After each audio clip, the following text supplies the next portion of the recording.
আজকে কি করলো? শত শত শিশু মারা গেছে। আমি এই বিশ্ব বাটপার ইউনূসকে প্রশ্ন করি এবং তার স্বাস্থ্য উপদেষ্টা নূরজাহান বেগম। তার নূরজাহান বেগমের নূরের ছোঁয়ায় আজকে আমার শত শত শিশু মারা গেছে। কিভাবে ভ্যাকসিন কিনলো না? ইউনিসেফের সাথে আমাদের চুক্তি, গাভির সাথে আমাদের চুক্তি, টাকা আমি রেখে এসেছি। অথচ তারা সেখান থেকে না নিয়ে টেন্ডারে কিনতে গেল। কারণ টেন্ডার দিলে ইউনূস ভালো একটা কমিশন খাবে বোধহয়, সেটাই, বা তার নূরজাহান বেগম কমিশন খেতে পারবে এই কারণে। যার জন্য আজকে যেটা দেখা গেল যে সেই সময় মতো ভ্যাকসিন নিল না। অথচ ইউনিসেফ কিন্তু আগেই সতর্ক করেছিল। আওয়ামী লীগ সরকার আমলে আমরা নিয়মিতভাবে ভ্যাকসিন দিতাম।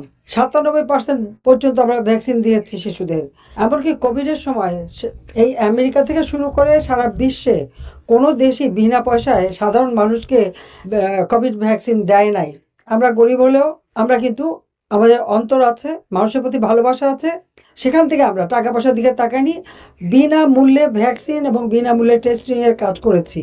এর জন্য আমি আমাদের প্রবাসীদেরও ধন্যবাদ জানাই যে আপনারা অক্সিজেন সিলিন্ডার এবং ভ্যাকসিন পাওয়ার জন্য অনেক আমাদেরকে সহযোগিতা করেছেন। আসলে আমাদের প্রবাসীরা সবসময় আমাদের পাশে দাঁড়ায়। তা আজকে এই যে শিশু, শত শত শিশু যে মারা গেল, যারা হাসপাতালে তাদের নাম ঠিকানা পাওয়া যাচ্ছে, কিন্তু যেসব শিশুরা হাসপাতাল পর্যন্ত পৌঁছাতে পারে নাই, সেখানে তো কত শত যে মারা গেছে তার আর হিসাব নেই। যার যায় সে বোঝে কষ্টটা কি, যার যায় না সে কি বুঝবে? আজকে এতগুলি শিশুর জীবন নিয়ে তারা ছিনিমিনি খেললো। এদের তো বিচার হওয়া উচিত। কেন তারা এইভাবে শিশুদের জীবন নিয়ে খেলছে? আজকে জিনিসের দাম বেড়েছে। আমি ঘরে ঘরে বিদ্যুৎ দিয়ে প্রতিটি ঘর আলোকিত করেছিলাম। আজকে সব ঘর অন্ধকার, আলো নাই। তার কারণ তারা একটা বিদ্যুৎ কেন্দ্র চালানোর জন্য যা যা দরকার সেটা করতে পারবে না। যেটা দেশ চালাতে ব্যর্থ, দেশটা সম্পর্কে এদের কোনো ধারণা নাই। আজকে দিনমজুর, রিক্সাওয়ালা, খেটে খাওয়া মানুষ কাজ পায় না। ইউনূস এই বাটপার ইন্ডাস্ট্রিগুলি পুড়িয়েছে, হোটেলে আগুন দিয়েছে, হাসপাতালে আগুন দিয়েছে, প্রত্যেকটা সরকারি প্রতিষ্ঠানে আগুন দিয়েছে। আর শত শত লক্ষ লক্ষ শ্রমিক বেকার, কত মানুষের জীবন জীবিকা চলতো, সব শেষ করে দিয়েছে। সে তো বিদায় নিয়েছে, কিন্তু বিদায় নিলেও এখনো সে যায়নি। তার প্রেতাত্মা এখনো ঘুরে বেড়াচ্ছে বাংলাদেশে। এত মানুষের রক্ত নিয়ে আওয়ামী লীগের প্রায় 10,000 নেতাকর্মী তাদের খুন করেছে, গুম করেছে, আগুন দিয়ে পুড়িয়েছে, লাশ ভাসিয়ে দিয়েছে। বাংলাদেশ এখন লাশের দেশ, এমন কোনো দিন নাই সেখানে আমাদের আওয়ামী লীগ, ছাত্রলীগ, যুবলীগ, স্বেচ্ছাসেবক লীগ সহ এমনকি আমাদের মহিলারা চরম নির্যাতনের শিকার। আইনজীবী, ডাক্তার, সাংবাদিক, পেশাজীবী, প্রত্যেকের উপরে হামলা, প্রত্যেকের উপরে, এবং যাদেরকে গ্রেপ্তার করছে কারাগারে চরমভাবে তাদের উপর নির্যাতন চলছে। খেতে দেয় না, পোকা সহ ভাত দেয়, কোনো মতে ধুয়ে পরিষ্কার করে তাদের খেতে হয়। তাদেরকে সেলের ভিতরে আটকে রাখে, রোগের চিকিৎসা দেয় না। কারা যখন দেখে যে একেবারে মানে মরণোন্মুখ, সেই সময় বের করে দেয়, যে জেলখানা থেকে বেরোনোর সাথে সাথে মারা যায়। এরকম আমাদের বহু নেতাকর্মীকে তারা হত্যা করছে, জেলে প্রায় 150-এর উপরে লোকটা হত্যা করেছে। কাজে এদের এখন ওই তারেক এসে একই কাজ করে যাচ্ছে।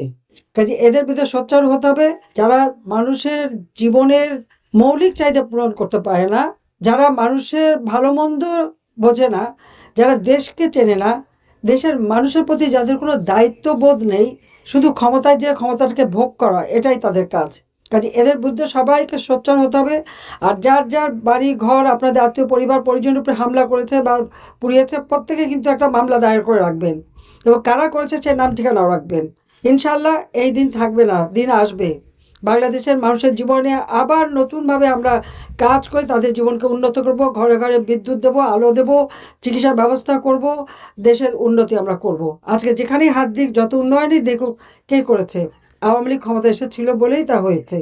আওয়ামী লীগ তো আগে আগে যখন ক্ষমতায় 96 থেকে 2001 পর্যন্ত ছিলাম, তারপর 2009 থেকে 2024 বাংলাদেশ উন্নয়নশীল দেশের মর্যাদা পেয়েছিল। সেই মর্যাদাটুকু এরা ধরে রাখতে পারে নাই। যে এদের রাষ্ট্র চালাবার কোনো অভিজ্ঞতাও নাই, আর এদের দরকারও নাই। কাজে সকলে সোচ্চার হন, ঐক্যবদ্ধ থাকবেন। আমার একটাই কথা, সবাইকে ঐক্যবদ্ধ হতে হবে। আর কমিটি করবার সময় ওই কার চেনা কার পরিচয় সেটা না, যারা মাঠে কাজ করেছে, যারা সক্রিয় ছিল, তাদেরকে কমিটিতে নিতে হবে, তাদেরকে গুরুত্ব দিতে হবে, এবং সেইভাবে আপনারা আপনাদের দায়িত্ব পালন করে যাবেন, সেটাই আমি চাই। আপনাদের সকলের জন্য আমার শুভেচ্ছা রইল। আর নতুন কমিটি আমি সফলতা কামনা করি। সবাই ভালো থাকবেন, সুস্থ থাকবেন। এই শিশুদের উপর অত্যাচার, নির্যাতন, এগুলো আপনাদের আন্তর্জাতিক পর্যায়ে তুলে ধরতে হবে। আর যে যেখানে আছেন, আপনাদের প্রত্যেক এলাকায় কংগ্রেসম্যান, সিনেটর বা স্থানীয় যারা, তাদের সাথে যোগাযোগ করা, তাদেরকে বাংলাদেশের প্রকৃত চিত্রটা তুলে ধরা।